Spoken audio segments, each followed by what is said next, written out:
So there were kind of a couple of things I wanted to say on that. Thank you for that, Juliette. Mr. Larrabee? Thank you very much. Well, after that presentation, it's really very hard to add very much new and interesting. And unfortunately, I'm afraid I agree with a great deal of what Julia has said, and therefore my remarks are not going to probably spark the heated debate that might have been expected between an American and a European perspective. But let me just pick out a couple of points to emphasize. I mean, as Julia said, the negotiations are essentially stalled at the moment. The reasons for this slowdown are complex and involve a number of different factors on both sides. On the EU side, I would say the general factor is that the enlargement context has changed. The EU is going through a process plagued by what might be called, and has been called, enlargement fatigue in general. I mean, it's not simply aimed at Turkey, but rather at the whole process, disillusioned to a certain extent with the whole process of enlargement. Julia said rightly that enlargement has essentially been an elite project in the EU, and the publics have been far less enthusiastic. And that's part of the problem. But I wouldn't agree that public opinion, I wouldn't dismiss the role of public opinion as lightly as Julia did. And it sort of reminded me of Bertolt Brecht when he was making a remark about the way the East German leadership looked at things when he said, well, if the government doesn't like it, it should elect a new public opinion. Well, obviously, he was meaning that facetiously. But obviously, you can't do that. And I would say that even if I personally think and agree with the elite public opinion, the elite opinion about the EU, the fact of the matter is that you cannot drive that process very far unless you have strong public support. And at this point, as far as enlargement goes, and Turkey in particular goes, the support is not there. And there is a difference between the elites and public opinion on the broader issue of enlargement. And until that gap is somehow narrowed, it's going to be harder for Turkey. The negative attitudes towards enlargement have been reinforced, of course, by the global economic and financial crisis, and compounded as well by growing concerns about immigration, especially immigration from Muslim countries.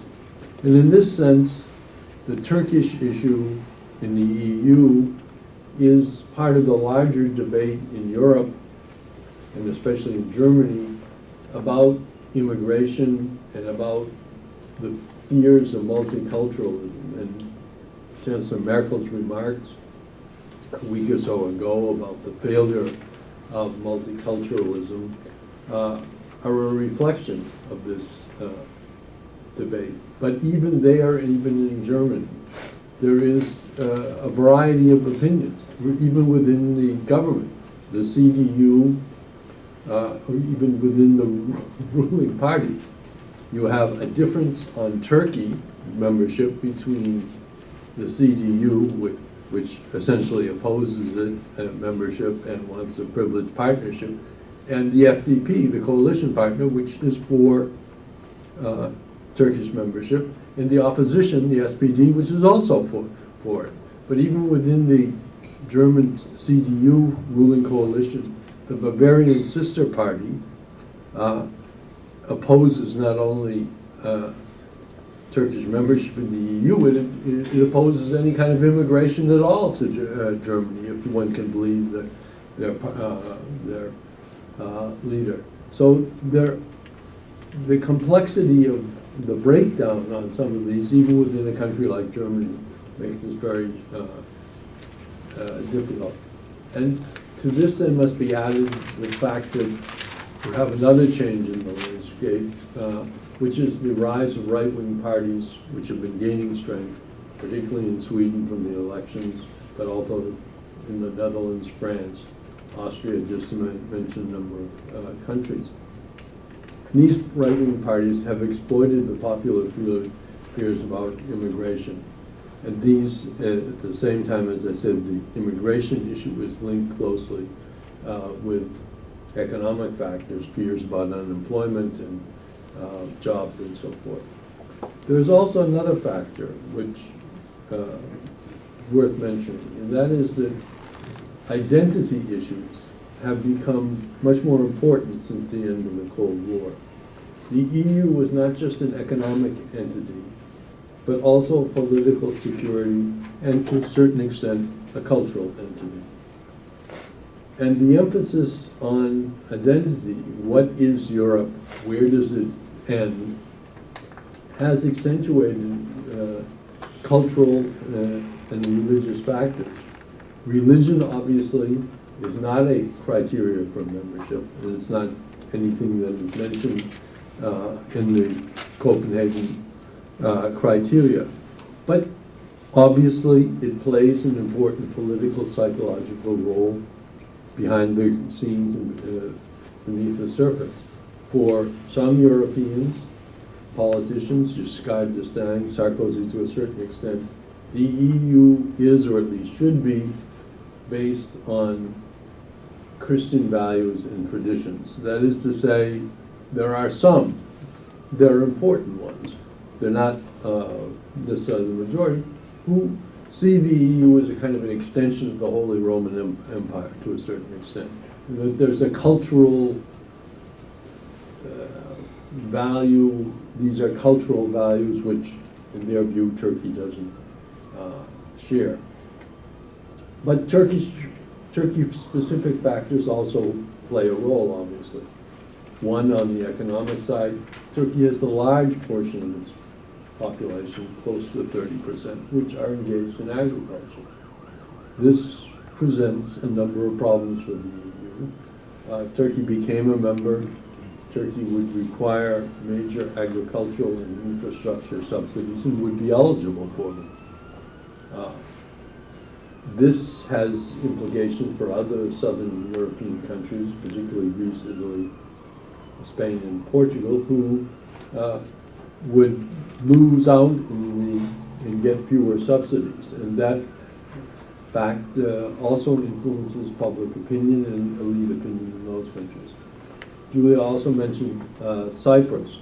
It's not a formal criteria for membership, a settlement of the Cyprus question, but it does provide, in many cases, I would argue, a convenient excuse for many politicians in some states who oppose Turkish membership for other reasons. It provides a convenient excuse for them to hide behind. A settlement of the Cyprus question would not end or would not guarantee by any manner of means Turkey's entry into the EU, but it would definitely create a far better atmosphere to deal with the other obstacles that would still remain. So it would be an important factor, even though it is not a specific criteria within the Copenhagen criteria for membership. Another factor which one has to take into consideration is the internal situation in Turkey itself and the slowdown in economic reform in Turkey.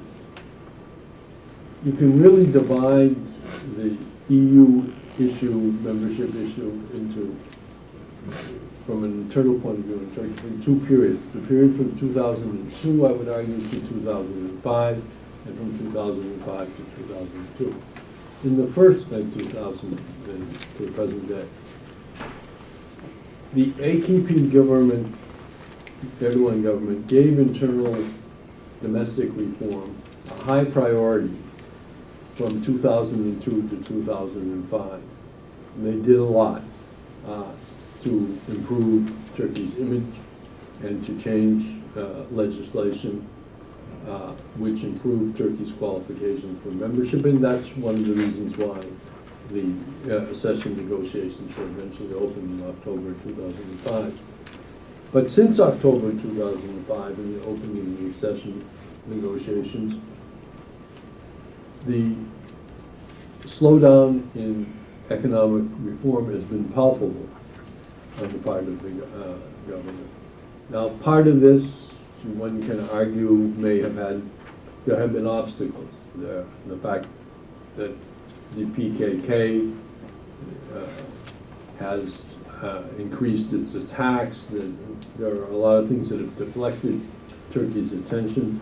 The fact that there was an effort to ban the AKP in a near constitutional crisis also deflected Turkey's attention. But the fact of the matter is that there has been this slowdown for whatever the reasons. And there's been also a shift in popular attitudes in Turkey, whereas in 2004, nearly 70% of the population in Turkey supported and favored EU membership. Today, only about 40% favor membership. And this is an internal factor in the Turkish debate, because the AKP government does not, in fact, face strong public pressure to push for EU membership. That is not strong internal pressure. Indeed, in some cases, in the present atmosphere, being seen as being pro-EU is actually a political liability in today's internal Turkish political environment. These various factors, taken all together, explain or help to explain why the negotiations have stalled and why they're the manner that they're in. But it is important to remember that, as Julia said, the majority of members in the EU support membership. There are several countries that are opposed. France, part of the German political spectrum with ruling coalition, but not all of it. Again, the FDP supports it. So, Austria, Netherlands, and Cyprus. But the Commission and the majority are strongly in favor of Turkey joining, if, of course, it meets the criteria set out in the Copenhagen. So the danger, seems to me, and again Julia alluded to this, is not that Turkey or the EU will break off negotiations, but that the relationship will somehow collapse by default, as Turkey and the EU run out of things to negotiate. The two sides have been negotiating for several years. During that time, as was mentioned, they've opened, I think, 13 chapters. But they've only, if I can remember correctly, only closed one. Of the remaining chapters, the EU has suspended 8 because of Turkey's failure to open its ports and airports to Cypriot vessels, as required under the Ankara Protocol.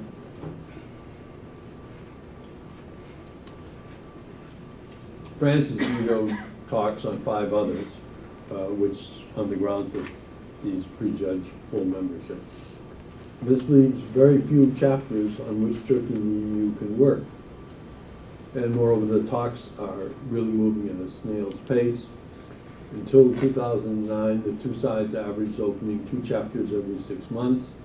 In 2009, the pace slowed to 1 per month. The loss of momentum in Turkey's EU membership bid has reinforced, and to a certain extent, Ankara's desire to expand its ties to other areas, especially the Middle East and the Caucasus. Now, obviously, the driving force for the expansion to the Middle East and to some extent the Caucasus is not because of the EU, but it is an additional factor. Part of Turkey's recent foreign policy activism has its roots in the growing frustration and the disenchantment with Europe and the problems encountered in Turkey's EU membership bid. As Turkey's problems with Europe have increased, Turkey has sought to broaden its ties elsewhere, especially with those countries, particularly in the Middle East and the Caucasus, where it has long-standing historical and cultural ties. What then about the United States? Where does the U.S. fit into this? There has been, it's I think quite clear, a continuity in U.S. policy which has extended from administration to administration, regardless whether Republican or Democratic.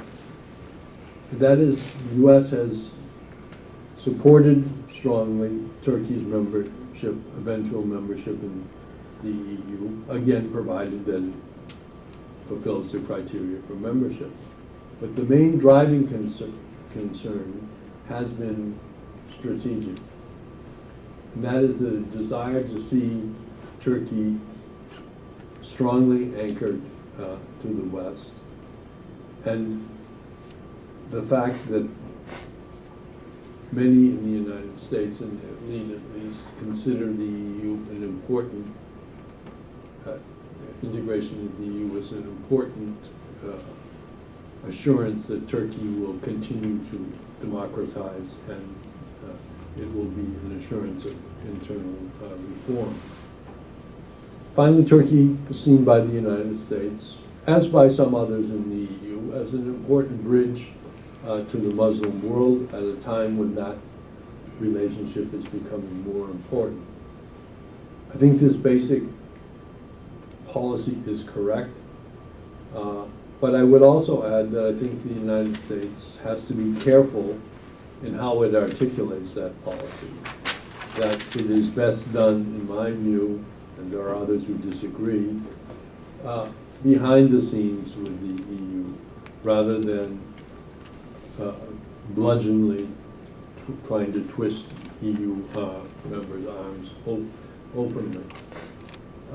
I think quiet diplomacy, consistent, expressing our support for Turkey's membership is the best way to go, and is likely to have more positive effects, I think, than, as I said, openly twisting arms. And in this sense, I think Bob Gates' statement made 5 or 6 weeks ago, I think, in which he sort of laid the blame on the EU for the problems that we're having in relations with Turkey and Turkey's opening to the Middle East, I think is partially correct, but politically unwise to try to openly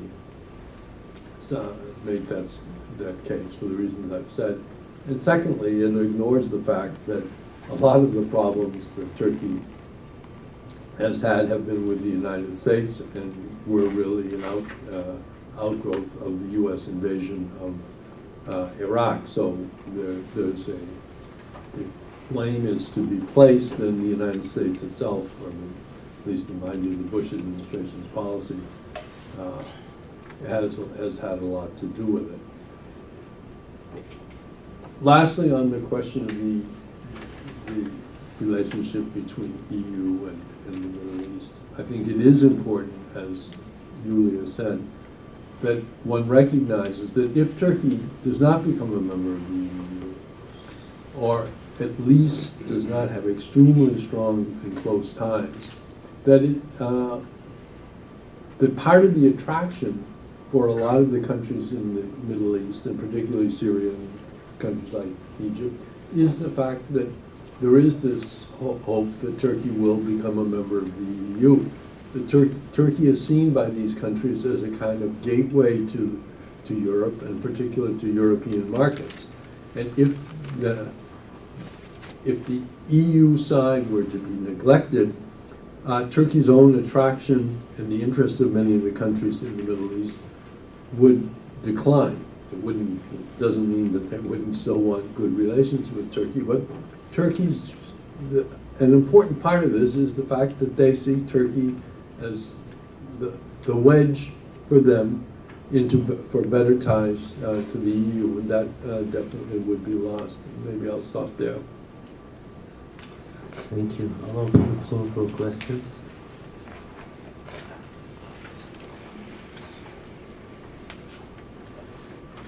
Maybe I can ask something, but go ahead. Go ahead. Can you identify yourselves when you ask the Yes. question? Yes, please.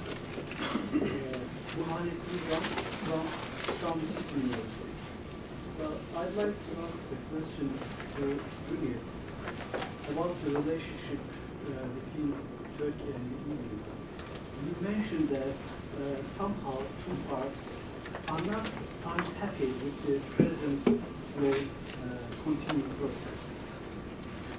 Starting from that point, can we say that this going process, but in a slow method, is the thing that we can call as privileged partnership? It is somehow undeclared positional privileged partnership. Late Turkish Turkish president described this relationship as a long way. Well, it is somehow so much longer than expected. It has become almost a half century, and it will likely to be some more decades. So, at that point, a question comes to my mind. Maybe that is the privileged partnership, because two parts are happy with the conditions, somehow highs and lows, and they are benefiting from the process, Turkey and EU. Maybe that is the privileged partnership. You want to listen? Yeah. Good. I'll go ahead on that. Yes, this is really interesting. This whole privileged partnership is kind of a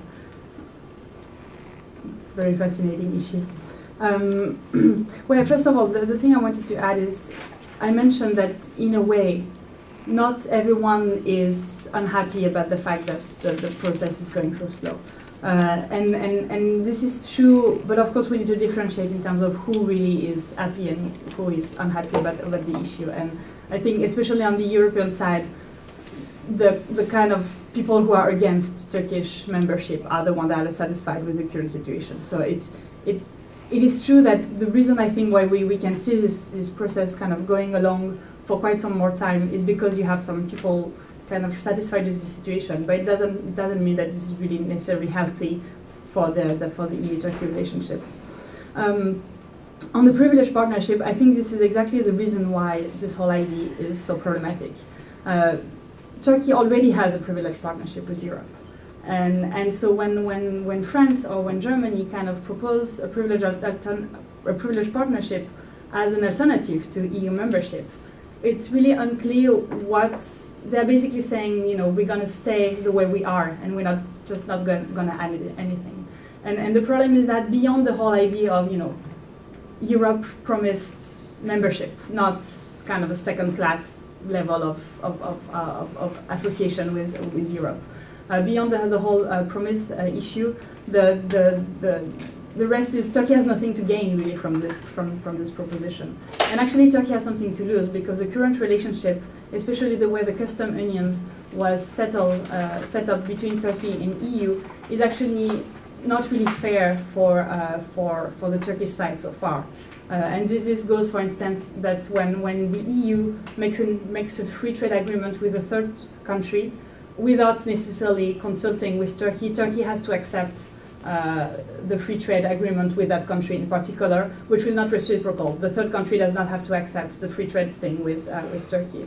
Other issues such as the whole visa, the whole Schengen visa thing, where goods can travel freely between Turkey and EU. We have a custom union, but the people, like the businessman, cannot travel with their good and help selling them, whereas European businessmen can come without visa to Turkey. So actually the current situation is regarding this economic aspect, the custom union is quite unfair between Turkey and EU.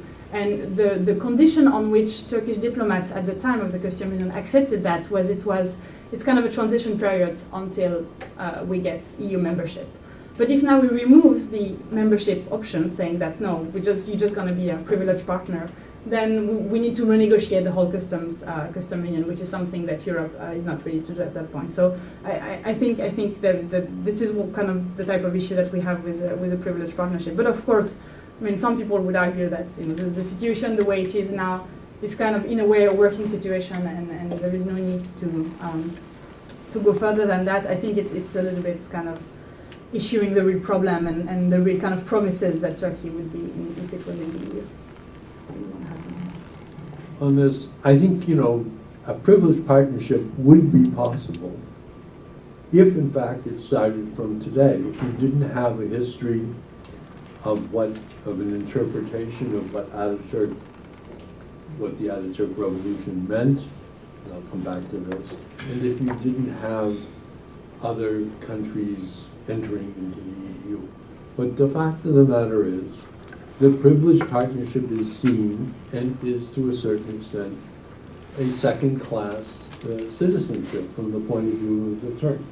This is not an economic issue. It is a political, psychological, cultural issue, which is a civilizational choice by Turkey to become a part of, call it, Western civilization. And that involves many, many different factors, and the willingness to change, which Turkey is, in my view, showing. It may not go as fast as many people would like and so forth, but it is going. And if you started today and just offered them a privileged partnership, they might say it's not a bad deal. But given all of what's gone on before, and given the fact that for so long, at least for the secular elite, that the question of the completion of the Ataturk policy was associated with Westernization, had become associated with EU membership. That was the final goal. And it's very hard to turn back the clock now and ask people who have been fighting for this for 30 or 40 years themselves personally to say, no, okay, I'm willing to just be kind of have a close relationship with it. So this civilizational aspect, the fact that it is seen as the culmination of where Turkey wants to be, that it wants to be part of the West. Now, to some extent, I will put it this way, this concern is not as deeply rooted in many, not all, but in many of the AKP members. But I think some of them, and I would include Davutoglu in this, everyone does, do recognize that it is extremely important for Turkey to have this strong link to the West. And therefore, I think they will continue to push it, even if, as a party,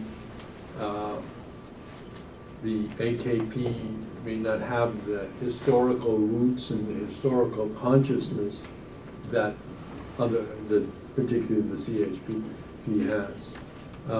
But still, I think there's a recognition that, and a pride, that they're not going to be the ones that give up this goal, and they recognize that there are important benefits for Turkey, and as I said, also with the countries in the Middle East, that Turkey's attraction in the Middle East would be less if Turkey were not seen as having a good chance or having a chance to become a member of the EU. And if I may just add something to the addition, I kind of building up on this whole